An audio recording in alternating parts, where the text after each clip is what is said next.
Hello everybody, and welcome to the first edition of this right here. You can consider this an audio only, all except for this first part here. I'm kind of winging it. We're going to call it a podcast, but I'm kind of just flying by the seat of my pants. I don't even know what I'm going to talk about, but I have this rather official microphone,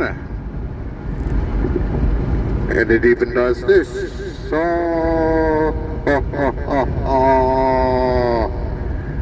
We'll call it... Alright, we don't need that. Maybe for some of the more dramatic bits. But otherwise, what I'm going to do now is I'm going to put the phone in a less precarious situation, and we will be going audio only. Here we go. No editing, one take podcast while I'm driving. Can't be a great idea, or maybe it's the best idea I've ever had. Alright, so I'm on my way to Minneapolis, Minnesota. I don't know why. I'm gonna try to, for some reason, I think it's well, I want to say it's probably like some sort of nervous thing that I do where I slip into these accents, and I think it's sort of to deflect the fact that this probably sucks by being silly. I think I probably use that defense mechanism in a lot of areas of my life. It's definitely... I wouldn't say I've weaponized it, but I've gotten very good at distracting with humor. That way you won't notice all my faults. Although, obviously, a lot of people have. Otherwise, I would have probably found love by now. But some of us weren't meant for that. I'm meant to. Well, I believe what I'm meant to do is wander and ponder, and share my the inner machinations of my mind and the conclusions I come to about life, and I think life is a good way to put it, because that kind of encompasses pretty much everything, I think, other than maybe death. Thought maybe I'll speak on that one of these days. I was trying to think just a little bit ago, roughly how many first graders do you think I equal? Which is kind of a fun little math problem, I guess you could say. I wonder what would be the quantity that we are using. What is the measurement? Is it how many first graders do I equal in size, intelligence, speed, oh boy, other measure, whatever, probably just size. I was thinking about 4. What do you think a first grader is? Probably about 50 pounds, maybe 50 pounds, or 40 if you're a little bit of a scrapper. Anyways, the reason I was wondering that particular thing is I happened to pass on my trip here. Did I mention I was going to Minneapolis, or did I sort of skip right over that detail? It doesn't matter. On my way to work, I happened to pass on the side of the road one of those little, at the fair, they have that little alligator roller coaster that goes around in circles and up and down slightly. I thought, man, I would sure like to have one of those. I don't think that would get old. I'd ride that thing in circles till the day was done. And then I'd wake up and start the new day by riding in circles again. I think the repetitive nature of the circle itself, it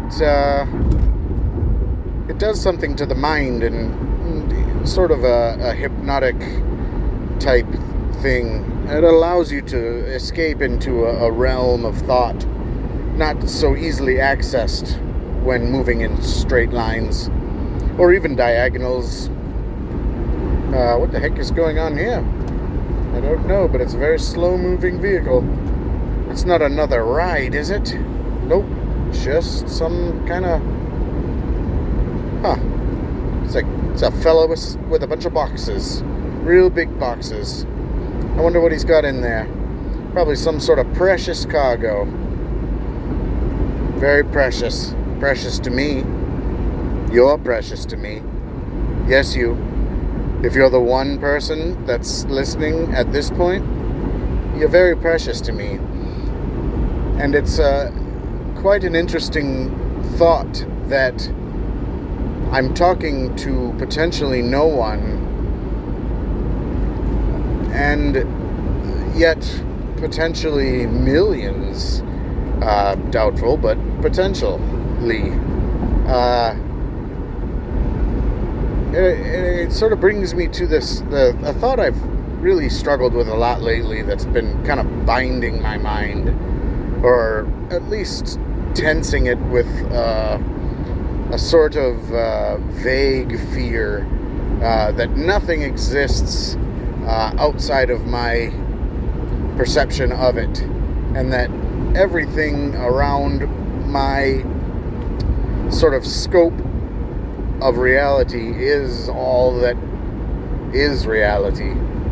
And my very best friend, Mr. Joel, we'll call him Mr. Joel, he assures me that because he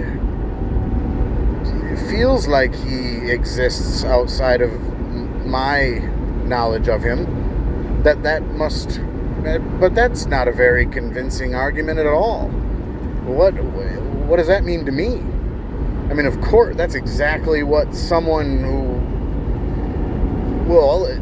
wanted me to believe that they existed when I wasn't looking would say, and that leads me to wonder if there's some reason why he would want me to believe that.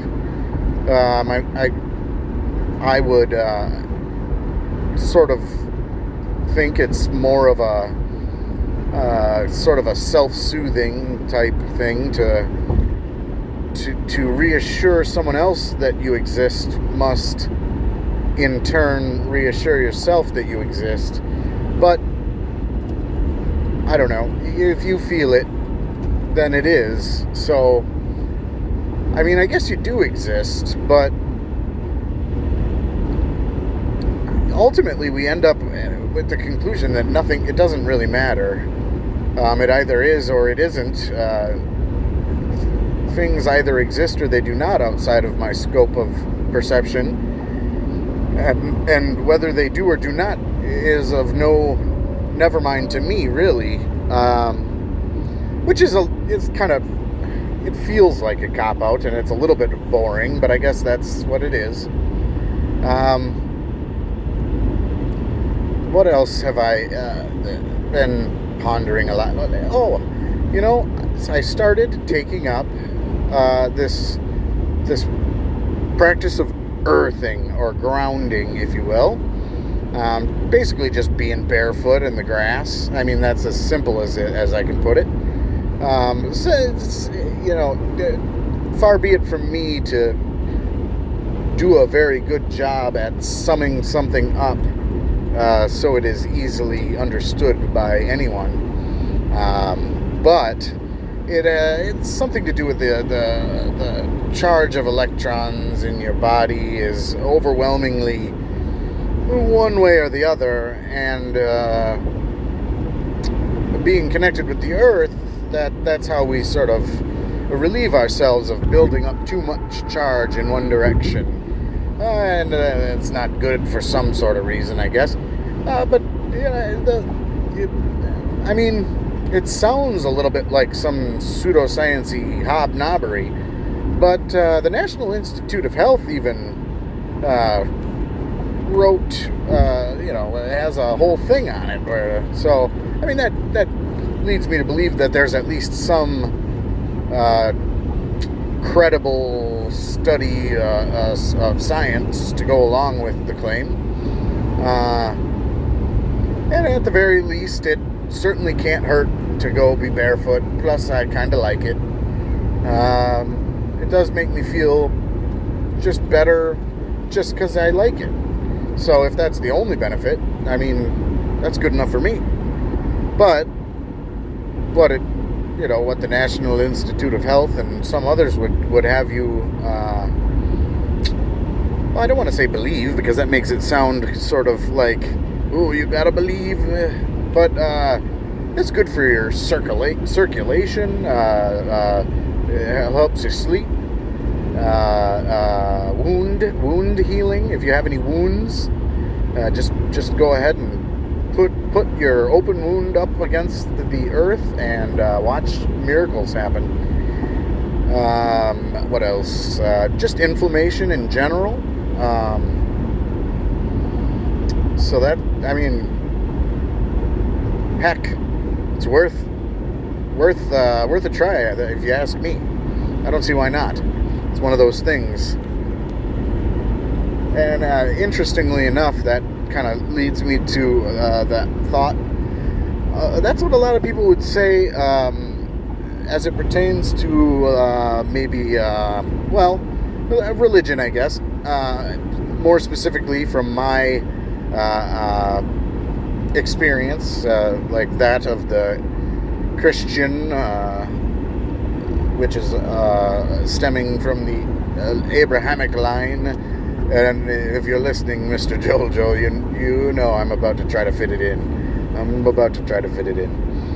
But no, I'm not. Now I've drawn too much attention. Some other time.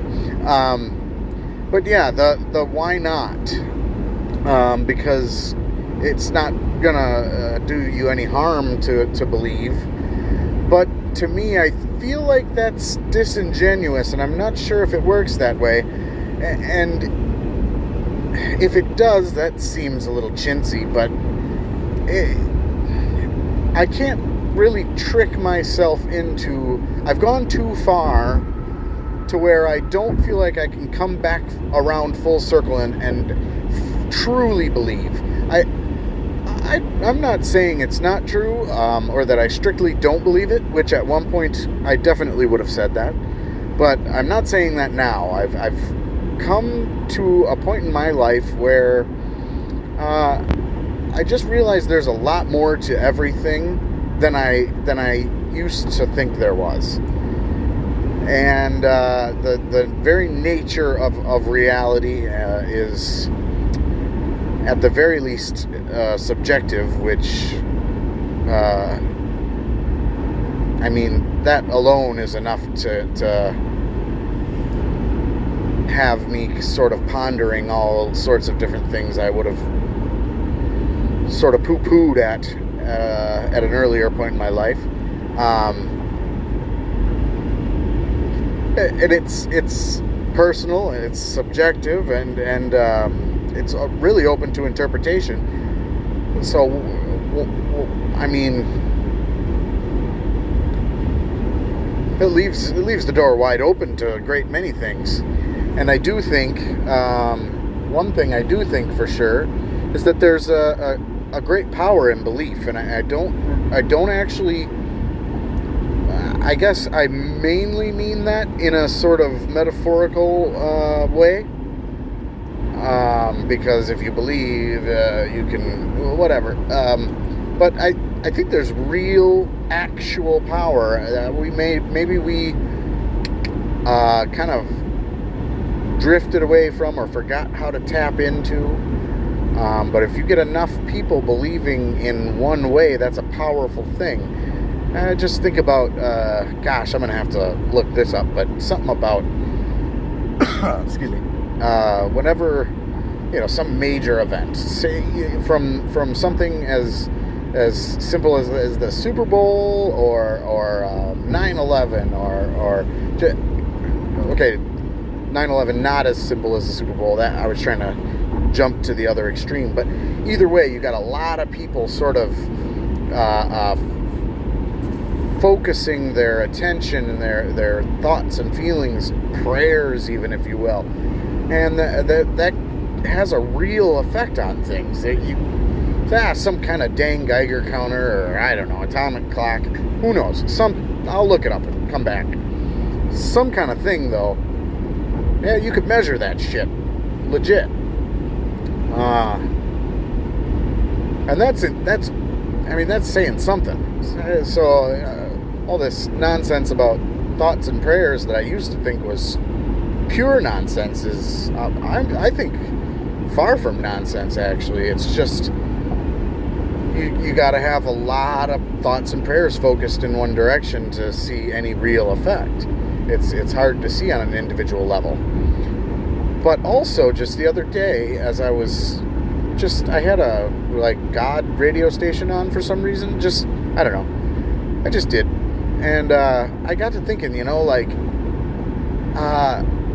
maybe it really is good to believe, because, a lot of prayers go unanswered, and maybe they all go unanswered, but at the very least, what's happening is if you feel like there's someone on your side or a power that's looking out for you, you in turn sort of create a self-fulfilling prophecy to some degree, depending on how willing you are to fully sort of give yourself up to that idea.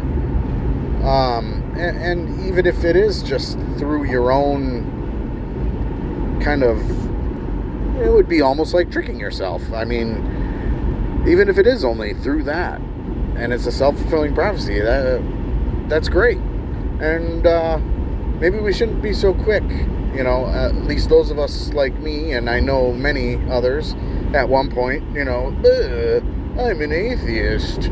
I would never say that ever again. I feel like, obviously it's hard to change someone's mind, so I doubt I did a lot of real turning people away from God, but that certainly was, I wouldn't say my intent, but if it were a byproduct of my being, then I would have been proud of that. But gosh, maybe it's something, maybe we should, at the very least, let people believe. You don't have to believe alongside, but do not try to disparage people in their faith.